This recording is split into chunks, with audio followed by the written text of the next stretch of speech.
చందమామ కథ. పనికి మాలిన మూక. ఒక గ్రామంలో ధనికుడైన ఆసామి ఒకడుండేవాడు. ఆయనకు 4 కొడుకులుండేవారు. 4 కూడా ఎందుకు పనికిరాని పరమమూఢులే. పెరిగి పెద్దవాళ్ళై పిల్లల్ని కనే వయసు వచ్చినా కూడా వాళ్ళు తల్లిచాటు పిల్లల్లాగా తండ్రి చాటు పిల్లల్లాగా ప్రవర్తించుతూ ఏ బాధ్యత లేకుండా బ్రతికారు.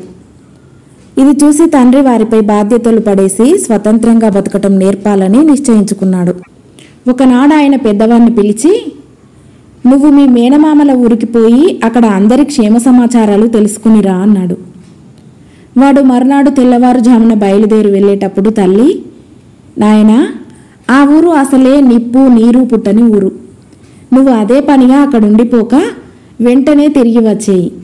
మీ మామలు 4 రోజులు ఉండమంటే నువ్వు తొందర పని ఉన్నదని చెప్పు అన్నది.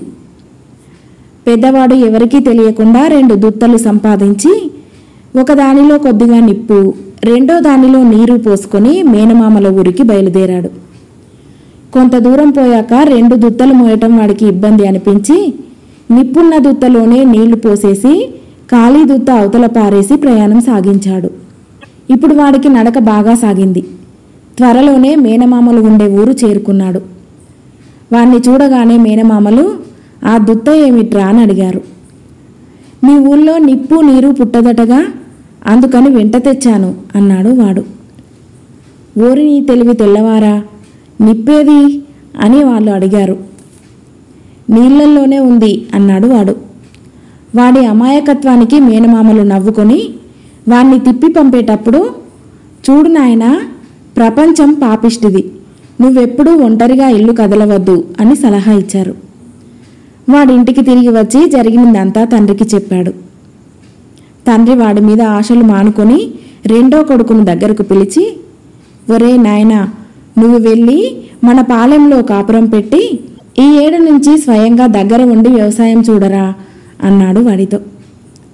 సరే నాన్న అని రెండోవాడు పాలెంలో కాపురం పెట్టి వ్యవసాయం పనులు చూడసాగాడు. అక్కడి పొలాలలో నువ్వులు పండిస్తారు. అది నువ్వులు చల్లే తరుణం. అందుచేత రైతులు నువ్వుల బస్తాలు విప్పి సిద్ధంగా ఉంచారు. ఆసామి కొడుకు తోచక పచ్చి నువ్వులు గుప్పిళ్లతో తీసుకుని తినసాగాడు.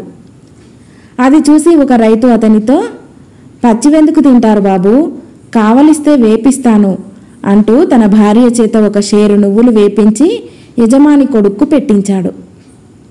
వాడు వాటిని తిని వాటి రుచికి ఆశ్చర్యపోయి, ఇదిగో ముందు ఈ బస్తాలలోని నువ్వులన్నీ వేపించండి అని రైతులకు ఉత్తర్వు ఇచ్చాడు. మరి విత్తనాలకో అన్నారు రైతులు నిర్ఘాంతపోయి. నే చెబుతాగా అన్నాడు ఆసామి కొడుకు అంతా తెలిసినట్టు. పోనీ అతని ఇష్ట ప్రకారమే చేద్దామని నువ్వులన్నింటినీ రైతులు మంగళాల్లో పోయించి వేపించారు. ఇక వీటిని తీసుకుపోయి పొలంలో చల్లండి, కమ్మని నువ్వులు కాస్తాయి. ఇంతకాలంగా వ్యవసాయం చేస్తున్నారు, పచ్చి నువ్వులు చల్లి పచ్చి నువ్వులు పండించటం తప్ప మీకు ఇంకేమీ తెలీదు అన్నాడు ఆసామి రెండో కొడుకు. రైతులు ఆసామి దగ్గరికి పరిగెత్తి జరిగినదంతా చెప్పారు. ఆసామి తలబాదుకొని రెండో కొడుకును వెనక్కు పిలిపించాడు.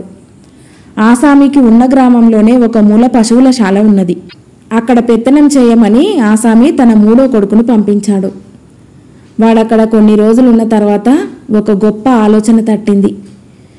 వెంటనే వాడు పశువుల కాపర్లను అందరినీ పిలిచి ఈ విధంగా చెప్పాడు.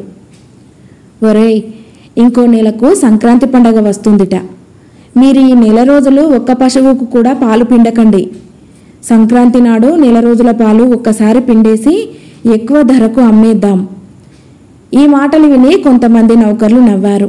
మరికొంతమంది అది కుదిరే పని కాదులేండి దొరా అని మర్యాదగా చెప్పి చూశారు. కానీ ఆసామి కొడుకు మండిపడి, నేను చెప్పినట్టు చేయండి, యజమానిని నేనా మీరా అన్నాడు. మనకెందుకు లెమ్మని వాళ్ళు పశువులను పాలు పిండటం మానేశారు. సంక్రాంతి వచ్చేసరికి పశువులన్నీ వట్టిపోయాయి. పశుకాపర్లు జరిగినదంతా తన యజమానికి విన్నవించారు. ఆయన తన 3వ కొడుకుని ఇంటికి పిలిపించుకున్నాడు.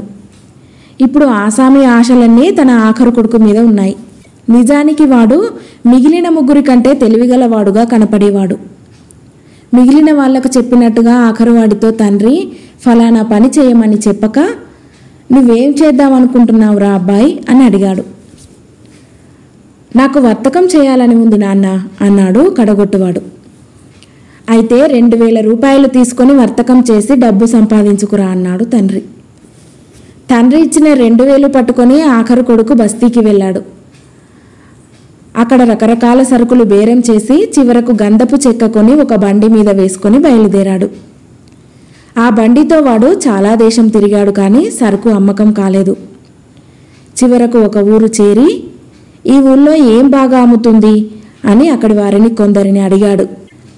అబ్బో, ఇవాళ బొగ్గుకున్న గిరాకీ మరి దేనికి లేదు అన్నారు వాళ్ళు. భేష్ అనుకొని ఆసామి ఆఖరు కొడుకు తన బండి మీది గంధపు చెక్క యావత్తు దింపి దాన్ని బొగ్గు చేసి అప్పటికప్పుడే 10 రూపాయలకు అమ్మేశాడు.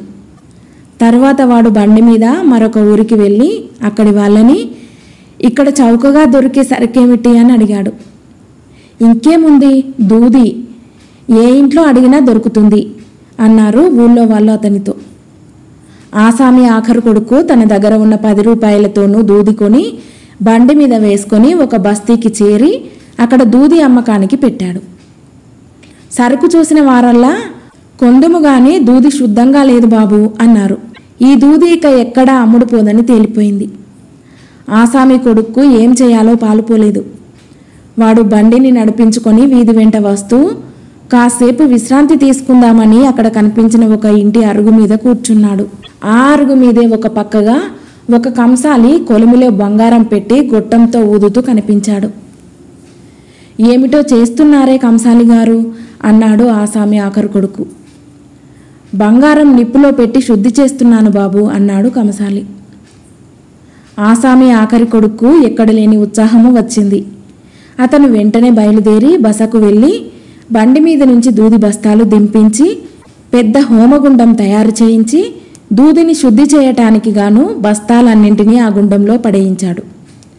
దూది కాస్త భగ్గున మండి నుసినుసి అయిపోయింది. అంతతో ఆసామి ఆఖరు కొడుకు వర్తకం కూడా ఆఖరయింది.